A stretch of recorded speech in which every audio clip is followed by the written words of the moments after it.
क्या सुन्नी इत्तेहाद को मखसूस सीटें मिल जाएंगी? बहुत शुक्रिया। पहली बात तो यह है कि कभी भी ऑब्जर्वेशंस और रिमार्क्स से अंदाज़ा नहीं लगाना चाहिए कि नतीजा क्या होगा। उसकी वजह यह है, पहले तो कभी ऐसा रिवाज नहीं होता था, ये अभी ऐसा हुआ है कि जजेस जो हैं वो काम कम करते हैं, बोलते ज़्यादा हैं। यानी उनके फैसले जो हैं वो अपने फैसलों के ज़रिए नहीं बल्कि अपनी ऑब्जर्वेशंस के ज़रिए ज़्यादा सुनाई और दिखाई देते हैं, जबकि माजी में इसके बिल्कुल बरक्स था। और एक और उसका नुकसान ये हो रहा है कि जितनी पाकिस्तान की जुडिशरी की इज्जत कोई थी वो भी लोगों की नज़रों में कम हो रही, चूँकि एक चीज़ जो लोगों को नज़र आ रही है वो ये है कि हमारी जुडिशरी और इस सतह की जुडिशरी सुप्रीम कोर्ट की ये हालत है कि वो किसी वकील को आर्ग्यू नहीं करने देते। यानी एक जज साहब सवाल करते हैं तो यानी वो वकील साहब ने उस सवाल के लिए अपने आप को तैयार वो नहीं कर पाए और दूसरा सवाल दरमियान में, और फिर आखिर में चीफ साहब फिर हैमरिंग करके, यानी मतलब समझ नहीं आ रही कि इस तरह की जो कार्रवाई है। हमने जो कार्रवाइयाँ सुनी है अदालत में पेश होते हुए भी 43 ईयर्स हो गए, हमने तो ये देखा है कि अदालतें खामोशी से एक सवाल पैदा करती हैं और वो कहती है कि हाँ जी इसका जवाब दे दिया जाए।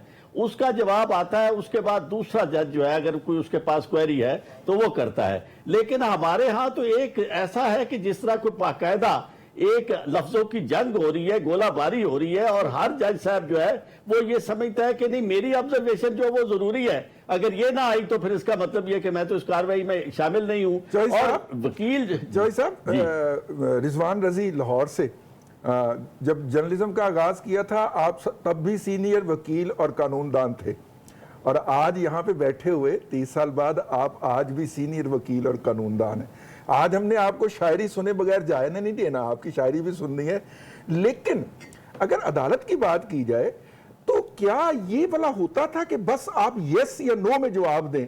मतलब हमने रिपोर्टिंग की है, आपने ऑब्जर्वेशन किया है as a lawyer, senior lawyer अदालतों के अंदर बैठ के। सर ये तो कभी नहीं होता था कि जनाब जज ने मतलब कि मैं बड़ी माजरत के साथ एक किस्म की बंदूक नहीं, आप यस या नो में जवाब दें, या यस कर दें या नो कर दें। सर वकील को तो अपना पूरा आर्गुमेंट बिल्डअप करने का मौका दिया जाता था, वो पूरा केस खोलता था, रखता था, फिर लेके चलता था। ये हो क्या रहा है यहाँ पे? कहीं वो तो नहीं हो रहा जो आपके दोस्त और मेरे उस्ताद शाहिद मलिक साहब कहा करते हैं कि जवाल बड़ा कॉम्प्रिहेंसिव है? शायद मलिक साहब सही बात करते हैं, यहाँ ऐसा ही हो रहा है। देखें बिल्कुल रजी साहब, आप भी माशाल्लाह बहुत सीनियर जर्नलिस्ट है, इतना अरसा हो गया आपको कोर्ट रिपोर्टिंग करते हुए और बड़े जानदार तरीके से करते हुए। बिल्कुल ऐसे ही है, कभी नहीं होता था कि आप यस और नो में जवाब दें, और यूं इस तरह बात करके यानी आप उसके मुंह में डालने की कोशिश की जाती है। चूंकि यस और नो तो आर्गुमेंट्स में होता नहीं है, आपने अपनी एक प्रपोजिशन जो है वो उसे समझाना है। और मैं आपको एक अर्ज करूं कि इसी के हवाले से ये शेर सुन ले कि उन्ना गल्ला फायदा जिन्ना ख्याल विचार नचोड़ी कोई नहीं, खूब पानी की रुड़ना जिदे आसे पासे रोड़ ही कोई नहीं, जेड़ा अखी विच होवे ते ना रड़के ओ रोड़ ही कोई नहीं, सच्ची हुंदी सिद्ध परिधी सिद्धी ली दा मोड़ ही कोई नहीं, सच्ची आखन वाले बंदियां दी अज लोड़ ही कोई नहीं, जी करदा है बन लगोटी वड़ जाइए फिर गारा नू।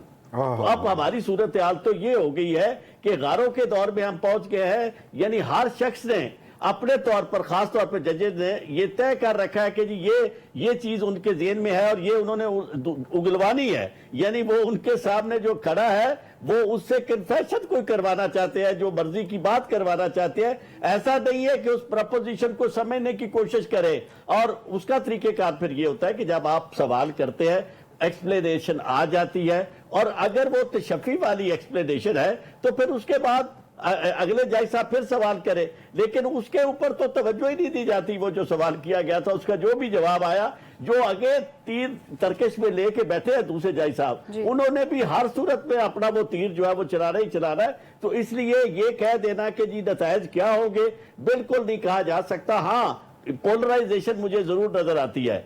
پسند و ناپسند اور مفادات کی تقسیم مجھے ضرور نظر آتی ہے، اور فیصلے جو ہے وہ اب کافی عرصے سے اسی کے تناظر میں آ رہے ہیں، اور خدا کرے کہ ایسا اس کیس میں نہ ہو، چونکہ یہ بہت بڑی بدقسمتی ہوگی۔ اب تو بدقسمتیوں کو بڑا کہتے کہتے بھی ہمیں سمجھ نہیں آتی کہ سب سے بڑی بدقسمتی کون ہوگی۔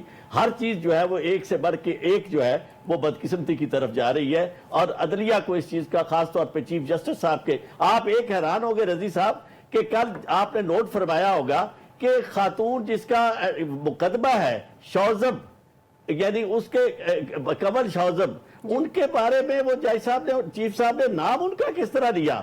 یعنی اگر آپ اتنا بھی نہیں کر سکتے، یعنی کم از کم مکمل طور پہ اسے پڑھ تو لے پیٹیشنر کا نام، یعنی آپ اس طرح کس کو راضی کرنا چاہتے ہیں، کس کو سنانا چاہتے تھے کہ میں اتنی نفرت کرتا ہوں ان ناموں سے کہ میں اس طرح، مجھے تو پتہ ہی نہیں ہے کہ کیا نام ہے۔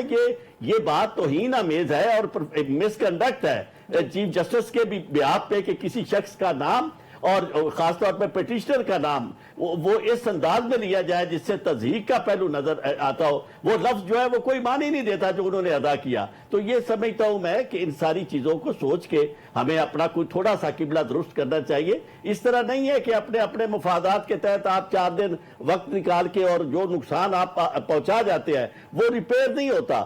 آج بھی ثاقب نثار کے کیے ہوئے فیصلے یا افتخار چودھری کا کیا ہوا نقصان جو ہے اس کو آپ بھگت رہے ہیں اور اگلی صدیوں تک بھگتتے رہیں گے۔